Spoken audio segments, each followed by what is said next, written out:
Saudara-saudari, cinta kasih adalah hukum utama dan pertama di dalam kehidupan kita sebagai murid-murid Kristus. Ibu bapak, saudara-saudari, dan teman-teman muda yang terkasih di dalam Tuhan, sebuah kisah yang sangat indah yang disampaikan oleh Yesus kepada kita dalam Injil hari ini. Keindahan kisah itu nampak dalam kemampuan cerita itu mengajak kita masuk ke dalam isi cerita itu. Entah berapa kali kita mendengarkan kisah ini berulang kali, tetapi setiap kali kita mendengar dan merenungkannya, senantiasa ada hal yang baru yang mengajak kita untuk lebih menyelami pengalaman dan kehidupan cinta kasih kita. Kisah ini diawali dengan sebuah pertanyaan yang sesungguhnya menjadi pertanyaan bagi semua orang, pertanyaan seluruh umat manusia, yaitu bagaimana memperoleh hidup yang kekal. Kita sekalian ingin memiliki hidup yang kekal, dan hidup kekal itu diperoleh dengan jalan kasih. Kasih kepada Allah dan kasih kepada sesama. Saya yakin, saya percaya pengalaman kasih adalah pengalaman Anda sekalian dan pengalaman kita sebagai orang-orang Kristiani. Sejak kecil Anda dan saya, kita semua diajar untuk berbuat kasih lewat keluarga kita. Ketika ada orang yang kesusahan, kita diajak oleh keluarga untuk berbagi. Ada orang tua yang mengajarkan kita berbuat kasih dengan mencoba memberikan uang kecil supaya nanti kalau ada orang miskin diberikan kepada orang yang miskin itu. Keluarga lain mungkin mengajarkan dengan berbagi makanan yang tersisa di rumah agar tidak terbuang dan dibungkus diberikan kepada orang yang memerlukannya. Intinya, kasih menjadi pengalaman dan perjalanan hidup kita. Oleh karena itu, saudara-saudariku terkasih, Injil hari ini saya rasa bukan untuk mengajari Anda sekalian tentang bagaimana berbuat kasih, karena Anda telah menjalaninya dengan sungguh-sungguh dan Anda telah berjalan dalam jalan cinta kasih itu. Tetapi Injil hari ini berguna bagi kita untuk membandingkan seberapa besar perjalanan hidup kasih yang kita alami dengan kasih yang Tuhan maksudkan sebagai jalan menuju keselamatan. Orang Samaria itu adalah guru kita.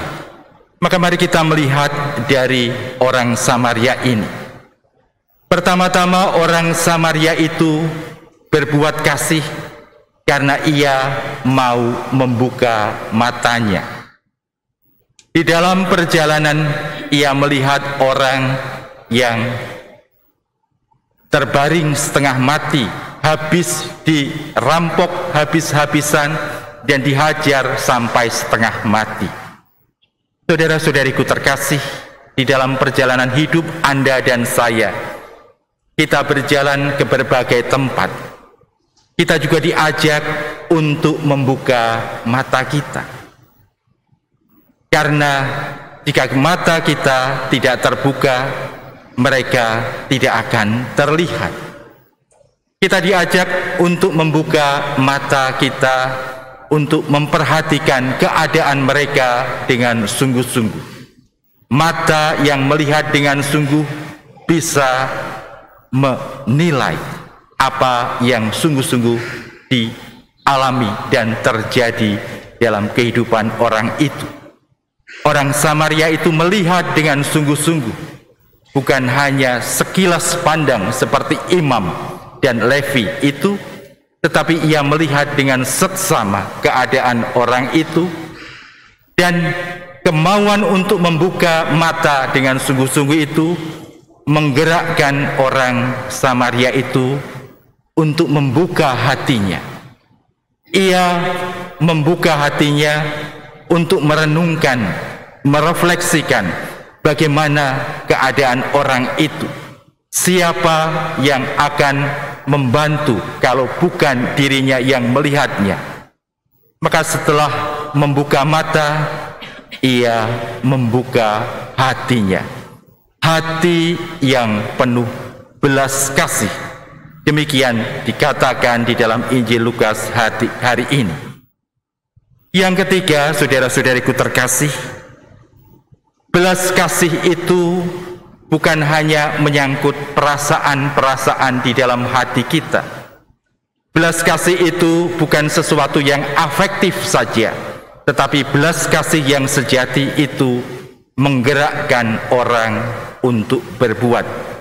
Oleh karena itu, setelah membuka mata, membuka hati, orang Samaria itu membuka tangannya untuk orang yang terluka itu.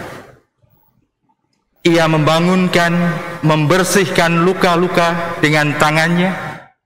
Ia membersihkan luka-luka dengan minyak dan anggur, yang adalah cara sederhana untuk memberi disinfektan sesungguhnya, dan membalut luka-luka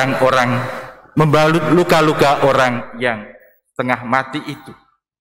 Kemudian ia dengan tangannya sendiri mengangkat orang yang luka itu, menaikkannya ke dalam keledai tunggangannya. Tidak berhenti di situ. Orang Samaria itu juga berani membuka dompetnya.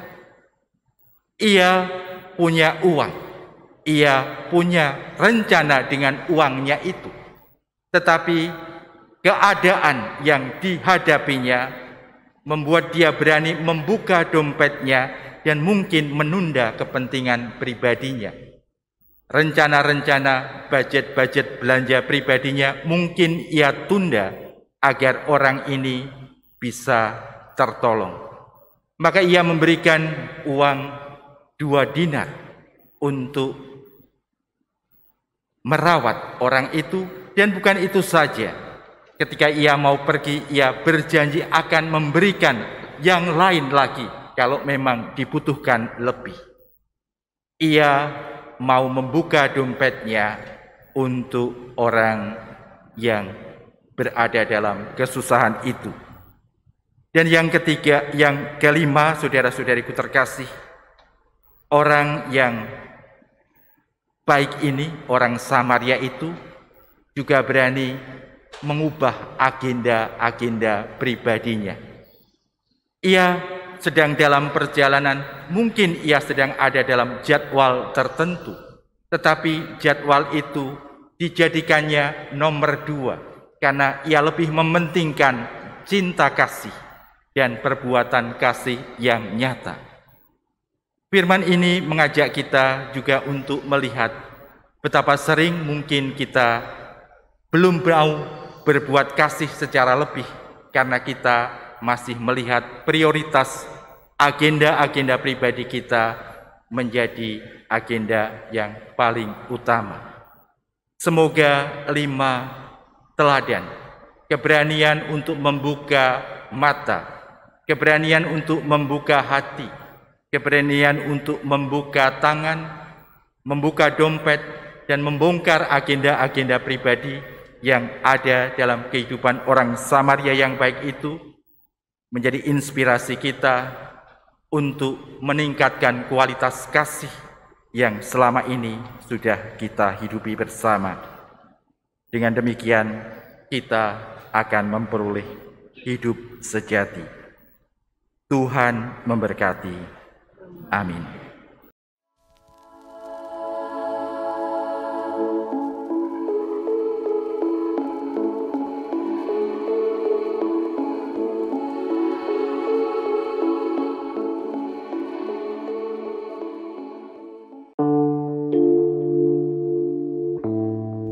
Allah yang terkasih, perayaan Ekaristi di Paroki Santo Vincentius Apaulo Surabaya mulai tanggal 20 Juni 2022 mengalami perubahan sebagai berikut. Misa harian pagi dilaksanakan hari Senin sampai dengan hari Sabtu pukul 5.30 waktu Indonesia Barat secara offline.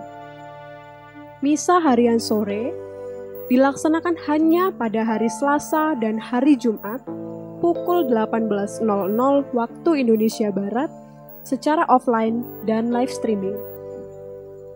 Misa mingguan Sabtu sore pukul 18.00 secara offline dan live streaming. Misa minggu pagi pukul 8.30 dan 11.00 waktu Indonesia Barat secara offline saja. Minggu sore pukul 18.00 waktu Indonesia Barat secara offline dan live streaming. Doa Rosario dilaksanakan setiap ada misa sore pukul 17.30. Live streaming bisa diikuti hanya di channel YouTube dan Facebook Media SVAPS. Terima kasih, Tuhan memberkati.